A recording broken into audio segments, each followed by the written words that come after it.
So guys,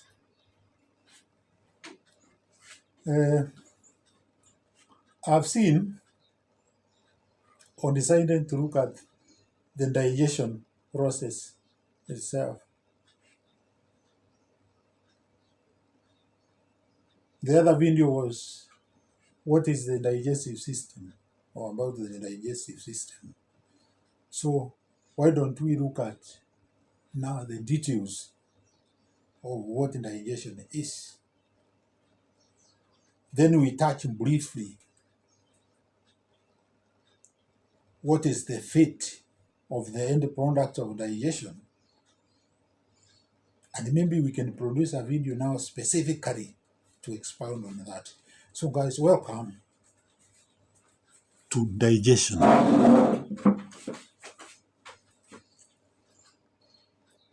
So what is digestion? Digestion is the process by which food is broken down into smaller components that can be absorbed and utilized by the body. This process involves both mechanical and chemical breakdown of food substances. We will start with digestion in unicellular organisms. In unicellular organisms such as amoeba and paramecia, digestion is relatively simple and takes place within the cell. In amoeba, the taking in of food, the amoeba engulfs food particles through a process called phagocytosis, forming a food vacuole. Digestion, enzymes are secreted into the food vacuole to break down the food particles into smaller molecules. Absorption, the digested nutrients are absorbed in the cytoplasm, and excretion, in digestive waste materials are expelled from the cell through a process known as exocytosis. Paramecium, in ingestion, food particles are swept into the oral groove by cilia and then into food vacuole. Digestion, enzymes are released into the food vacuole to digest the food. Absorption, nutrients are absorbed into the cytoplasm from the vacuole. Excretion, waste is expelled through the anal pore. Guys, I'll be in a position maybe before the end of the video to show you those parts of these animals. Digestion in multicellular organisms. In multicellular organisms, digestion is more complex and involves specialized organs and systems. For example, in humans, digestion occurs in the digestive system. There is a video on that, which includes the following organs. We have mentioned about them: mouth, chemical digestion. All right. Esophagus transports the food. Small intestines and stomach and large intestines. Okay. So for the stomach, chemical digestion through churning, mechanical digestion through churning, chemical digestion with gastric juices, including hydrochloric acid and pepsin, breaking down proteins. Small intestine, majority of digestion and absorptions occur here. Enzymes from the pancreas and bile from the liver aid the digestion. Nutrients are absorbed into the bloodstream through the intestinal walls. And large intestine, there is absorption of water and electrolytes, and also forms and expels feces.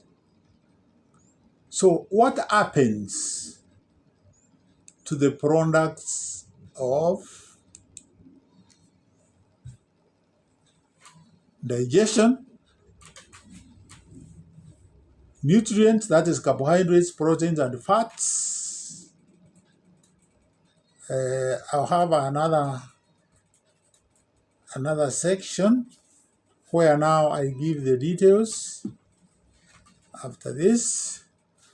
So carbohydrates is just a summary broken down into smaller sugars like glucose, which are used for energy or stored. Proteins broken down into amino acids, which are used for building and repairing tissues and making enzymes and hormones. Fats are broken down into fatty acids and glycerol, which are used for energy, cell membranes, and storage. Vitamins and minerals absorbed into the bloodstream and used for various body functions, including enzyme activity, body formation, and nerve function. Water is absorbed mainly in the large intestines and used for maintaining hydration, regulating body temperature, and facilitating biochemical reaction. Waste products, indigestive substances, and metabolic wastes are expelled from the body as feces through the process of defecation. So, from that summary I've given up there, let us just look deeper. What happens to the end products of digestion? The end products of digestion include nutrients like carbohydrates, protein, fats, vitamins, minerals, and water. These are absorbed and utilized by the body for various functions. Carbohydrates. End product is monosaccharides, mainly glucose. Absorption. Glucose is absorbed to the bloodstream through the walls of the small intestines. 3. Utilization. Energy. Glucose is transported to cells and used for energy through cellular respiration. Some is storage. Excess glucose is stored in the liver and muscles as glycogen. When needed, glycogen can be converted back to glucose. 3. Conversion to fat. Any remaining excess glucose can be converted into fatty acids and stored in the adipose tissue or the fat tissue. Proteins. End product is amino acids. Absorption. Amino acids are absorbed into the bloodstream through the walls of the small intestines. Utilization. Protein synthesis. Amino acids are used to build and repair tissues, produce enzymes and hormones, and support immune systems. Energy. In the case of insufficient carbohydrate intake, amino acids can be converted to glucose for energy. For example, those who eat meat, if you eat meat, don't think that you will not have energy. Excess of the amino acids which are found in meat will be converted into glucose for energy. Excess amino acids, any excess amino acids are deaminated in the liver, producing urea excreted in urine, and the remaining carbon skeletons are converted to energy, glucose, or fat.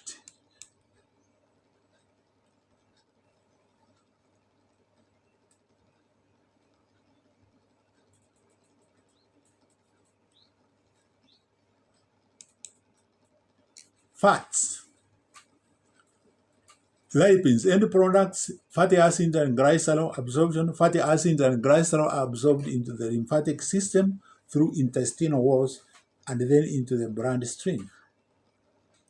Utilization. Energy. Fatty acids are broken down for energy through beta oxidation. Storage. Excess fatty acids are stored in adipose tissue. Cell membranes.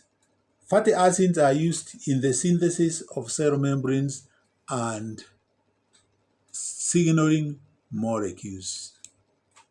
Vitamins and minerals absorption into the bloodstream through the walls of the small intestines. Utilization, metabolic functions. Vitamins and minerals are used as cofactors and coenzymes in various metabolic reactions. We will have another video on cofactors and coenzymes because these are chemicals which help in the metabolic functions. Bone health. Calcium and phosphorus are critical for bone formation. Blood health. Iron is essential for hemoglobin in red blood cells. Water. Absorption, mainly absorbed in the large intestine though some is absorbed in small intestine. Utilization, hydration maintains body fluid balance. Temperature regulation helps in regulating body temperature through sweating. Biochemical reactions acts as a solvent in biochemical reactions. Fiber, absorption, indigestible, so it is not absorbed. Utilization, digestive health, aids in maintaining healthy bowel movements. Lavage, all right. Microbiota serves as food source for beneficial gut bacteria. Elimination of waste products. Indigestive substances such as dietary fiber are excreted from the body as feces. Metabolic waste such as urea from protein metabolism is filtered out of the body by the kidneys and excreted in urine. Excess salt and other soluble waste excreted via urine through kidneys. Guys, let me take you back a bit in this lecture. There's something I've just remembered. I talked of the metabolic functions of vitamins and minerals. So, there is a place I mentioned. Vitamins and minerals are used as cofactors and coenzymes in various reactions.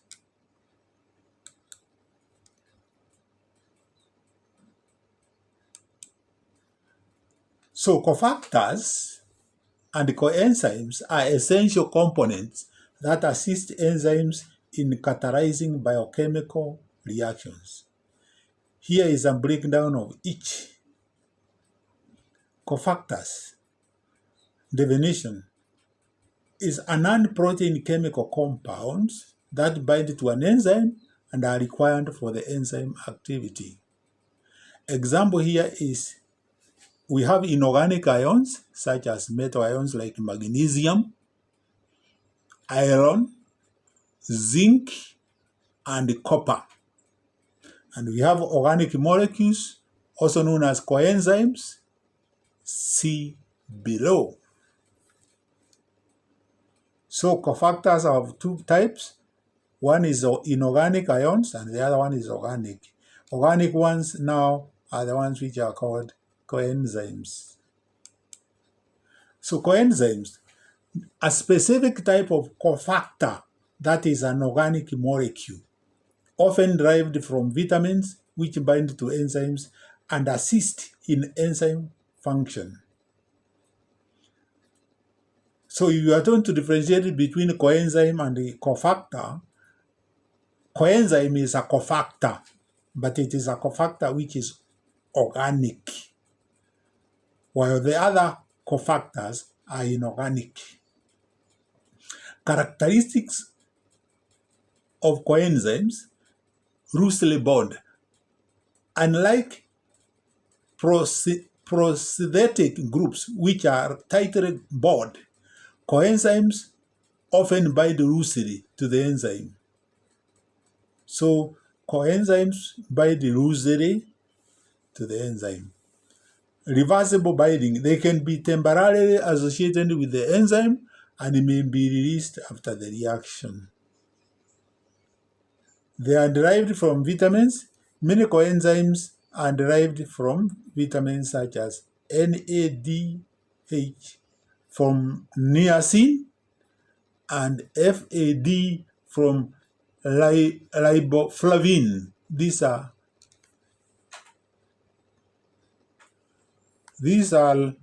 amino acids. Function. Both cofactors and enzymes aid in enzyme activity. They help in stabilizing the enzyme-substrate complex, participate in the catalytic process, and sometimes serve as electron carriers or group transfer agents. Essential for function. Without these helpers, enzymes may be inactive or less efficient in catalyzing reaction. Examples: cofactors, magnesium in DNA polymerase, and coenzyme NDA, nicotinamide adenine dinucleotide, in redox reaction. Coenzyme A-CoA in acyl group transfer. Guys, you come across these things when you run advanced chemistry in biology. So, I thought I could not add without emphasizing that. So, goodbye. Subscribe to this channel for more videos like this, detailed videos, so that through my lenses, I bring the materials near your table and at home, where you can enjoy yourself the videos.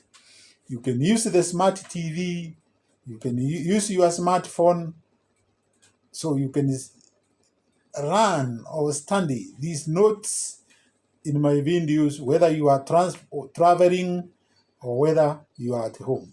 And may God bless all of you for watching the video from the beginning to the end. Bye bye, guys, and see you next time.